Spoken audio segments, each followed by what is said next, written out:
संभल में बीते साल 24 नवंबर को भड़की हिंसा का मामला अब अपने निर्णायक मोड़ पर है। पुलिस ने सघन जांच के बाद चार्जशीट दाखिल कर दी है और अब केस का ट्रायल स्टेज स्टार्ट हो गया है। चार्जशीट में सबसे बड़ा नाम है समाजवादी पार्टी के मौजूदा सांसद जियाउर रहमान बर्क का। पुलिस का दावा है कि हिंसा की साजिश में वे सीधे शामिल थे। उनके खिलाफ साजिश, हिंसा और सरकारी काम में बाधा डालने जैसे संगीन आरोप लगाए गए हैं।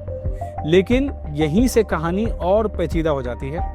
क्या आपको लगता है कि वाकई मौजूदा सांसद, जो खुद कानून बनाने की प्रक्रिया का हिस्सा होते हैं, इतना बड़ा जोखिम उठा सकते हैं? क्या कोई सांसद जानबूझकर हिंसा की योजना का हिस्सा बनेगा, जबकि उसे मालूम है कि इसका सीधा असर उसकी राजनीतिक विरासत पर सीधा पड़ेगा? या फिर ये सब एक बेहद सोची समझी राजनीतिक स्क्रिप्ट है, जहां निशाना है विपक्ष और हथियार है पुलिस की चार्जशीट? संभल के बहजोई थाना क्षेत्र में हुई हिंसा को लेकर कुल 12 एफआईआर दर्ज की गई थी।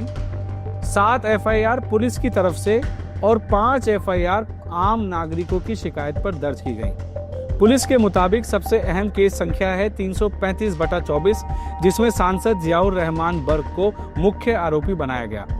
चार्जशीट में बताया गया है कि 22 नवंबर को यानी हिंसा से ठीक 2 दिन पहले सांसद बर्क और जफर अली एडवोकेट के बीच देर रात तक बातचीत हुई, जिसे कथित तौर पर हिंसा की साजिश के साथ जोड़ा जा रहा है। इसी केस में सुहेल इकबाल का नाम भी सामने आया था, लेकिन जांच के बाद पुलिस को उनके खिलाफ कोई पुख्ता सबूत न मिलने के कारण उन्हें क्लीन चिट दे दी गई। अब तक कुल 92 आरोपियों को गिरफ्तार किया जा चुका है। बाकी फरार आरोपियों के खिलाफ गिरफ्तारी वारंट जारी किए गए हैं और सीआरपीसी की धारा 82 और 83 के तहत कुर्की की कार्रवाई की भी तैयारी की जा चुकी है। एसपी कृष्ण कुमार बिश्नोई के मुताबिक पुलिस ने क्राइम को रिक्रिएट किया, बैलिस्टिक रिपोर्ट को और विदेशी कारतूसों की जांच जैसी सभी तकनीकी साक्ष्य इकट्ठा कर कोर्ट को भेज दिए हैं।